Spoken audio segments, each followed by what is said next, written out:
बहुत ही सभ्य, मर्यादित, संयमित दिखने वाले वरिष्ठ पत्रकार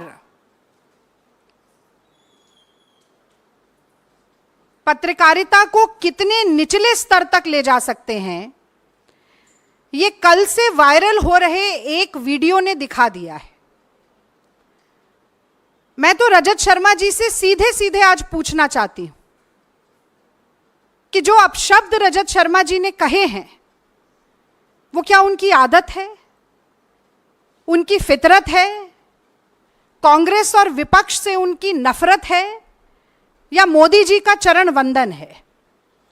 और मुझे लगता है कि कल से भारत के सोशल मीडिया प्लेटफॉर्म्स पर लाखों लोग जो अपनी राय, अपनी प्रतिक्रिया एक अभद्र टिप्पणी के ऊपर दे रहे हैं, उन सब के सामने सार्वजनिक रूप से एक स्पष्टीकरण या बयान जरूर आना चाहिए था। मैं थोड़ी सी क्रोनोलॉजी बताना चाहती हूं कि असल में हुआ क्या। पहले हम लोग सोच रहे थे कि वो दोनों वीडियो यहां पर दिखाएं, पर वो आपको मेरी टाइमलाइन पर जरूर मिलेंगे। ये वाकया है 4 जून का, जिस दिन नतीजे लोकसभा चुनाव के सामने आ रहे थे, और मैं यहीं एआईसीसी के प्रांगण में बैठकर इंडिया टीवी पर बहस कर रही थी। अब होता ऐसा है कि अगर एंकर और प्रवक्ता साथ में बोल रहे हों, कांग्रेस की बढ़ती हुई टैली को देखकर गर्मजोशी का माहौल हो, शोर शराबा हो, और टीवी स्क्रीन सामने ना हो, तो अक्सर बुदबुदाकर या धीरे से अगर कोई बात कही जाती है तो वो सुनाई नहीं दे पाती है। उस दिन मैं नहीं सुन पाई, मेरे सामने टीवी स्क्रीन भी नहीं थी। फिर ये वीडियो अचानक से वायरल होना शुरू हुआ। कल मेरे और पवन खेड़ा जी के संज्ञान में हमारे कुछ कांग्रेस के कार्यकर्ताओं ने भी, और ट्विटर यानी कि एक्स, पहले ट्विटर कहा जाता था, उस प्लेटफॉर्म पर भी हमें कई लोगों ने ये वीडियो भेजा। और मैं सच कहती हूं, पहले तो यकीन नहीं हुआ कि रजत शर्मा जैसे व्यक्ति सार्वजनिक तौर पर एक लाइव डिबेट में इतनी भद्दी गाली का प्रयोग कर सकते हैं।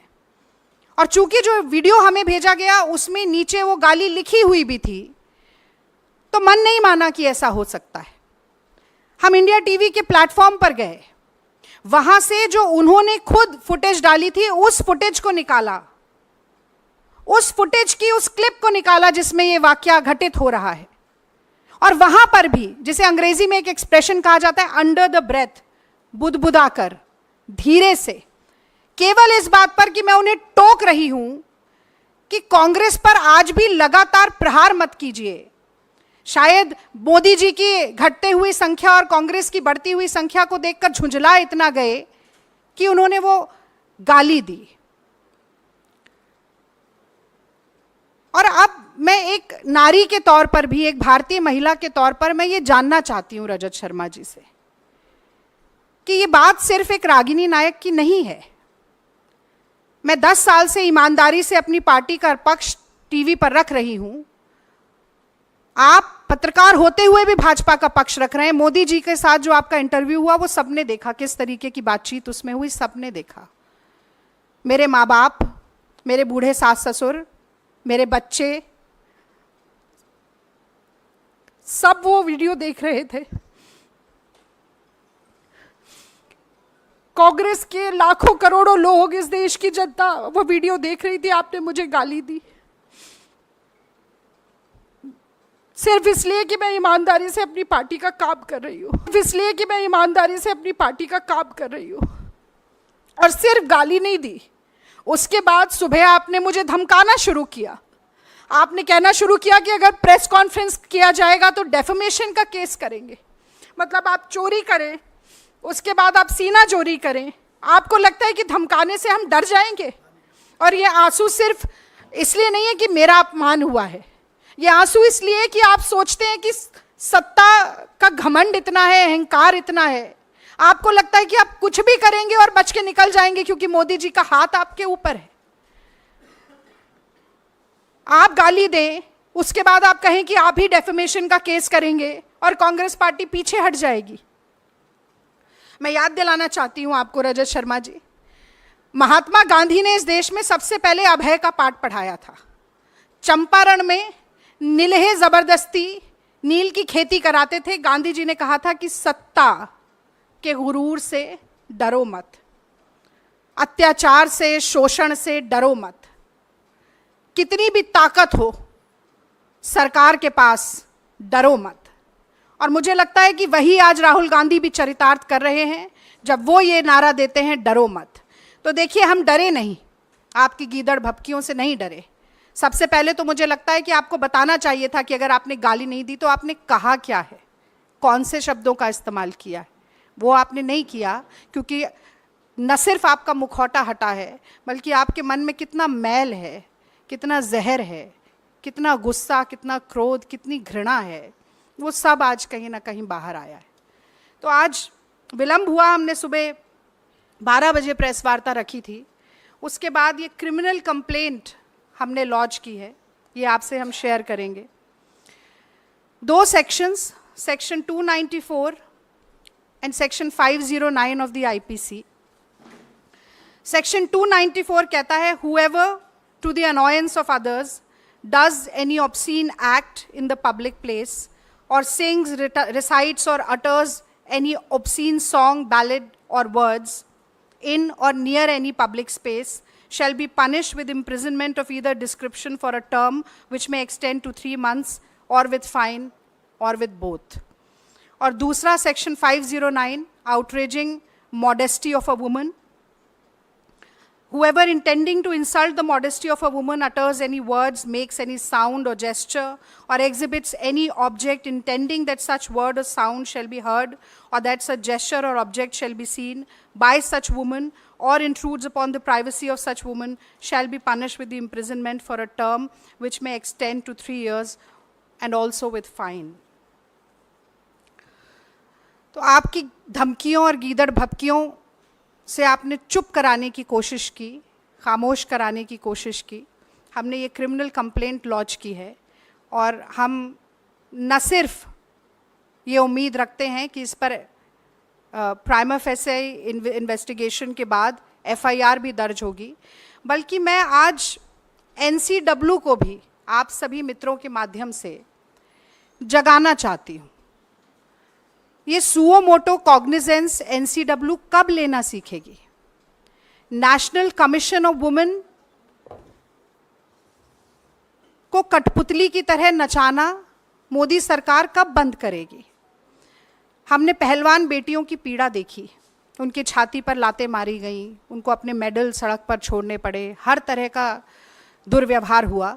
तो मोदी जी से बहुत ज़्यादा अपेक्षा नहीं है, पर एक बार फिर आज गेंद उनके पाले में भी है कि कहीं ना कहीं नारी शक्ति की बात करना, नारी वंदन की बात करना, तमाम बड़े बड़े नारे देना नारियों से संबंधित, आज उन सभी का एक बड़ा फैसला, उनका सत्यापन करने का एक बड़ा फैसला वो ले सकते हैं।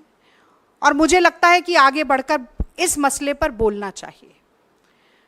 और अंत में मैं ये बात ज़रूर कहना चाहती हूँ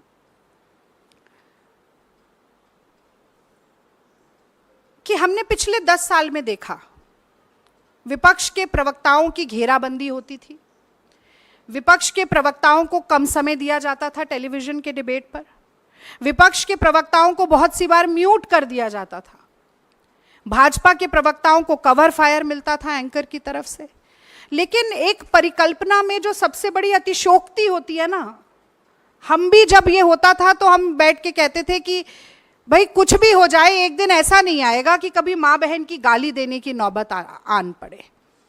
और मुझे लगता है कि उस भयावह परिकल्पना को चरितार्थ करने का काम, उसको यथार्थ में बदलने का काम जो रजत शर्मा जी ने किया है, अगर नैतिकता का एक अंश भी उनके मन में होता तो ये मुझे डेफेमेशन की धमकी देने के बजाय सार्वजनिक प्लेटफॉर्म पर, अब वो बहुत सारे एंकर्स से और भाजपा के ट्रोलर से और गाली दिलवा रहे हैं।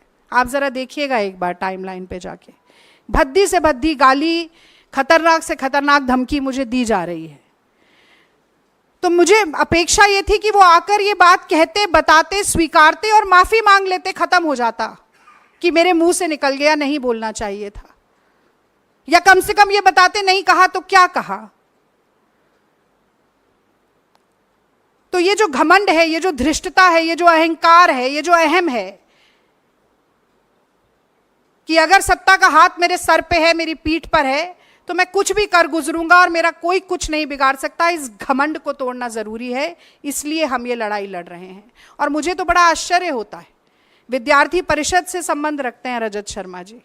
मुझे लगता है इनकी शायद ये प्रशिक्षण वहीं से शुरू हो गया था। और उसका वो एक अंग्रेजी में कहा जाता है, scratch on the surface and you will see the ugliness beneath. और वही कहीं देखने को मिला है, the perception, the pretence actually slipped. और अंदर के भीतर की कितनी कड़वी सच्चाई है वो एक बार एक झलक में निकल कर आ गई। तो एनसीडब्ल्यू इस बात का संज्ञान ले। प्रधानमंत्री नरेंद्र मोदी अगर इस देश की नारी शक्ति के प्रति लेश मात्र भी श्रद्धा रखते हैं, सम्मान रखते हैं मन में, तो इस बात का संज्ञान ले। और रजत शर्मा जी सावगोई के साथ आकर जो 2 सवाल मैंने पूछे कि आपने क्यों कहा, और अगर नहीं कहा तो क्या कहा, ये धमकियां देने के बजाय ये बात आकर बताएं। क्योंकि आपकी अदालत तो बहुत लंबे समय तक करते रहे, आज जनता की अदालत में वो खड़े हैं। और मुझे लगता है कि ये सिर्फ रागिनी नायक का अपमान नहीं है, ये पत्रकारिता पर एक बड़ा लांछन है।